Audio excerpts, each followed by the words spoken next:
Guys, मेरा नाम है प्रेरित श्रॉफ और आज मैं आपको सिखाऊंगा कि घर पे धनिया या कोरिएंडर कैसे उगाते हैं। तो धनिया इंडियन घरों में बहुत यूज होता है एज अ टॉपिंग। तो ये है मेरे पास कुछ धनिये के बीज जिन्हें हम धाने भी कहते हैं। तो मैंने इन्हें इस कटोरी की मदद से ऐसे क्रश किया है जिससे ये दो हिस्सों में बट गए हैं। तो इससे क्या होगा कि इसकी जर्मिनेशन रेट बढ़ जाएगी। तो अब मैं इन धानों को पानी में भिगोऊंगा या सोक करूंगा। आज है 11 सितंबर 2020 और बज रहे हैं अभी करीब 9:30 रात के। तो अभी ये मैंने जो भिगोया है इससे भी जो धानों की जर्मिनेशन रेट बढ़ेगी, मतलब दाने जल्दी जर्मिनेट होंगे। हेलो दोस्तों, तो जो हमने कल रात को दाने सोक किए थे वो मैंने पानी में से निकाल के अच्छे से ड्रेन कर लिए हैं। तो अब मैं आपको बताता हूँ पॉटिंग मिक्स के बारे में। तो ये मेरे पास है 60% नॉर्मल गार्डन सॉइल और ये है ये एक मिक्स है वर्मी कंपोस्ट, कोकोपीट, नीम केक मैन्योर, जीवन अमृत फर्टिलाइजर जो मैंने ऑनलाइन मंगाया था। तो अब मैं एक बार इसे अच्छे से मिक्स कर लूँगा।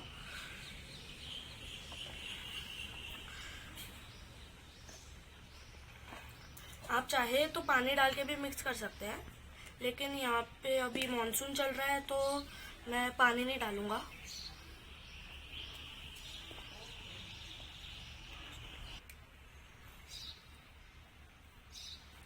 तो ये मैंने अच्छे से इसको मिला के इसके ऊपर थोड़ी सी और मिट्टी डाल दी है।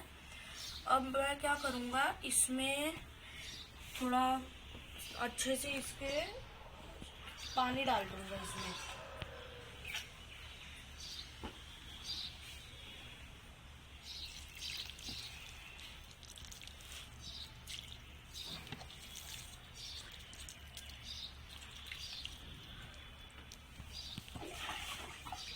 आपकी मिट्टी में कितना मॉइस्चर है या वो कितनी ड्राई है उसके ऊपर से आपको पानी डालना है। बस याद रहे कि इसे अच्छे से सोक करना है पानी में।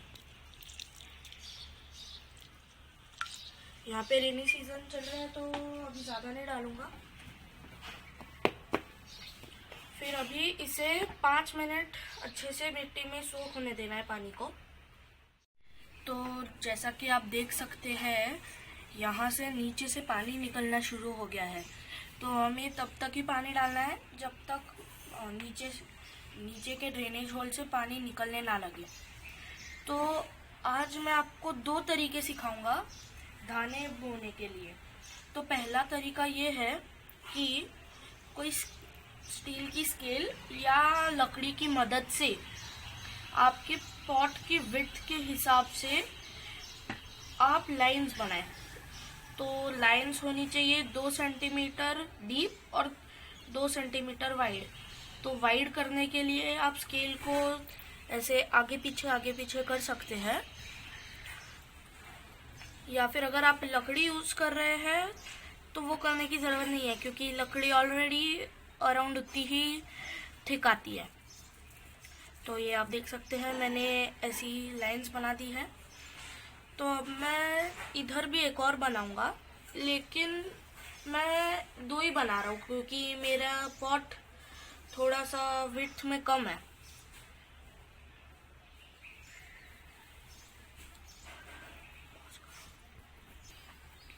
तो जैसा कि आप देख सकते हैं मैंने मेरे पॉट के विड्थ के हिसाब से ये 2 लाइंस बना दी है।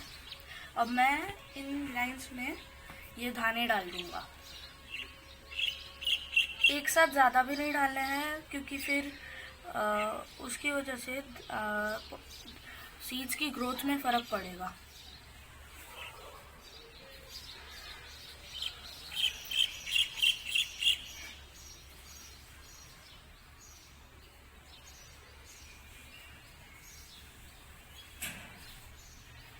तो ये मैंने एक लाइन भर दी है, अब मैं दूसरी लाइन भी कर लूँगा।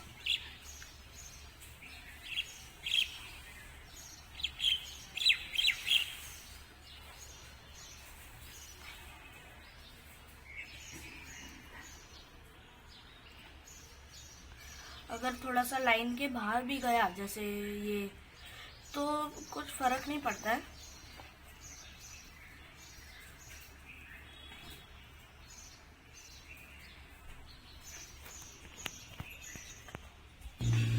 तो जैसा कि आप देख सकते हैं मैंने बीज डाल दिया है। अब मैं इसके इन बीजों के ऊपर थोड़ा सा कोकोपीट डाल दूंगा।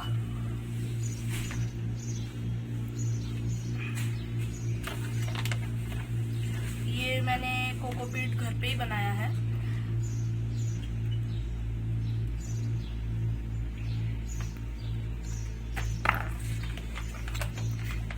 बस याद रहे कि थोड़ा सा ज़्यादा डाल के कवर करना है हमें दानों को। अब हम इसे मिट्टी से कवर कर लेंगे।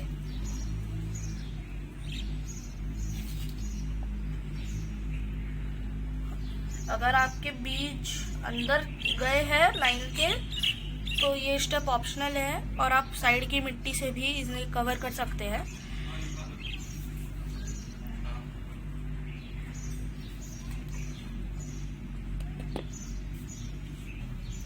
तो ये मैंने मिट्टी से इसे कवर कर दिया है। याद रहे कि ज़्यादा मिट्टी नहीं डालनी है, बस अराउंड 5 मिलीमीटर जितनी काफ़ी होगी। अब वापस से मैं इसमें थोड़ा सा पानी डाल दूंगा।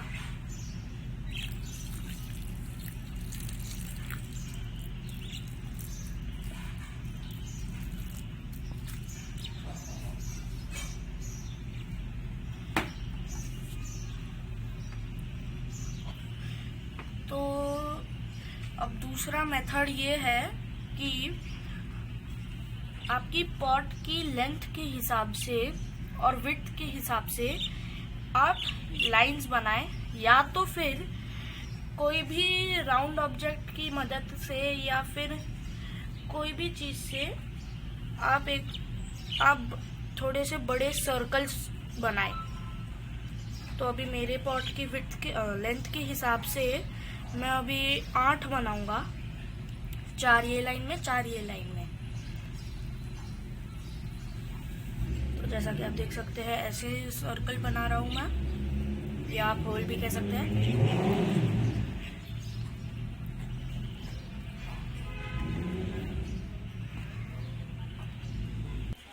तो जैसा कि आप देख सकते हैं मैंने 8 होल बना दिए हैं। याद रहे कि ज़्यादा डीप नहीं करने हैं।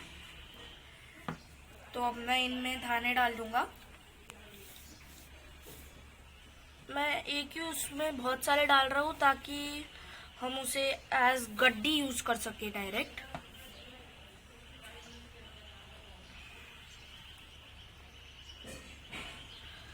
तो इतने इतने बीज आप एक होल में डालें।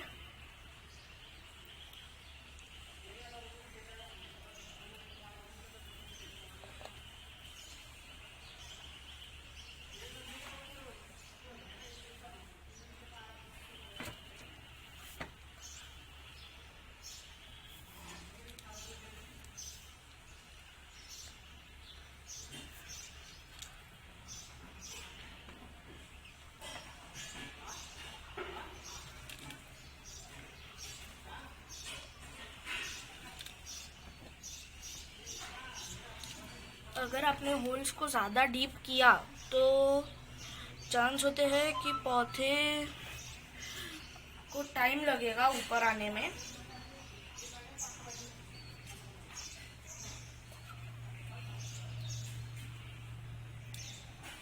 तो अब मैं इसमें कोकोपीट डाल दूंगा।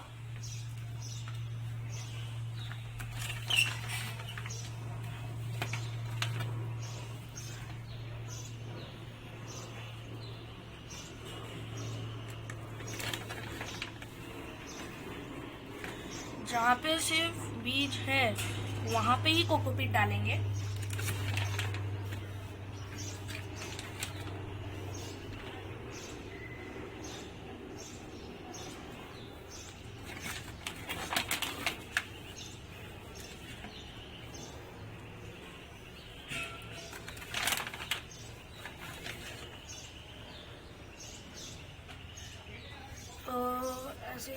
मीट डालने के बाद इस पर हम वापस से एक मिट्टी की लेयर डाल देंगे।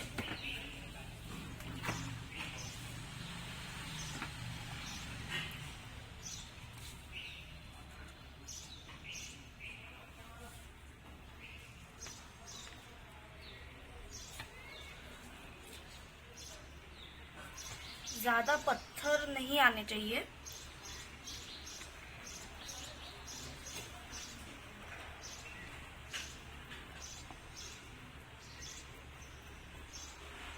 तो मैंने इसके ऊपर मिट्टी डाल दी है। अब मैं इसमें साइड में पानी डाल दूंगा।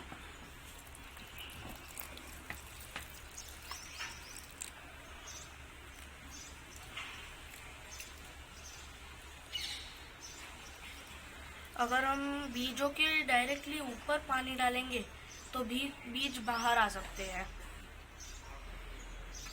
एक इम्पॉर्टेंट पॉइंट है कि अगर जब कोथमीर आपकी अगर उगेगी तो उसके डायरेक्टली ऊपर पानी डालना नहीं है या फिर उसके ऊपर स्प्रे नहीं करना है, क्योंकि कोथमीर की जो स्टेम होती है वो एकदम वीक होती है, तो उससे वो बेंड भी हो सकते हैं, इसलिए साइड में डालने का।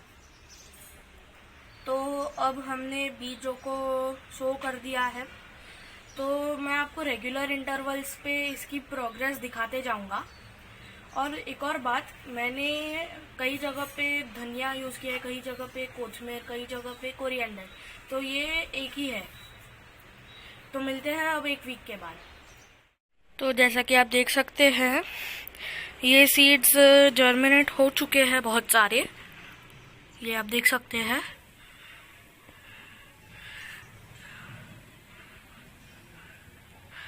ये वाले पॉट में हमने सीड्स को लाइन में डाला था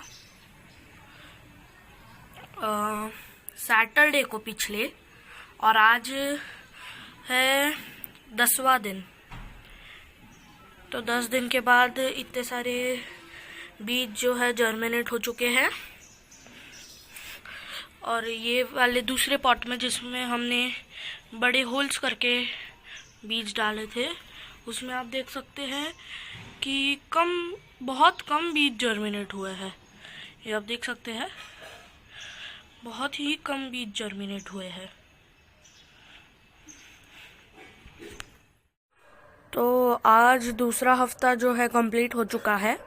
आप देख सकते हैं कि इसमें बहुत सारे सीड्स जर्मिनेट हो चुके हैं। इस वाले पॉट में हमने लाइंस बना के सीड्स डाले थे, और इस वाले पॉट में हमने होल्स करके सीड्स डाले थे, और इसमें दूसरे पॉट से कम सीड्स जर्मिनेट हुए हैं। लेकिन अभी आप देख सकते हैं कि ये जो पौधों का तीसरा पत्ता है वो धनिए का ही पत्ता है। तो यूजुअली आप तीसरे पत्ते से धनिए के पौधे को आइडेंटिफाई कर सकते हो। यहाँ पे 2-3 पौधों में है, यहाँ पे भी है।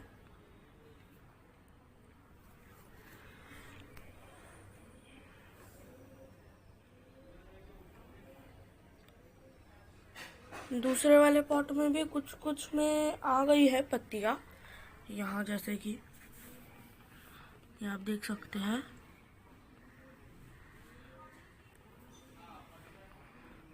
कुछ कुछ में अभी तक नहीं आया है।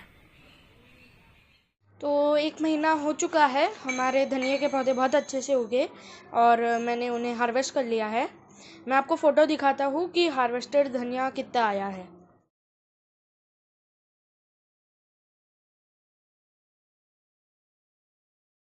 अगर आपको ये वीडियो पसंद आया हो तो लाइक और सब्सक्राइब ज़रूर करें, और अगर आपको कोई क्वेरी हो तो कमेंट बॉक्स में डालें, मैं उसका आंसर दूंगा।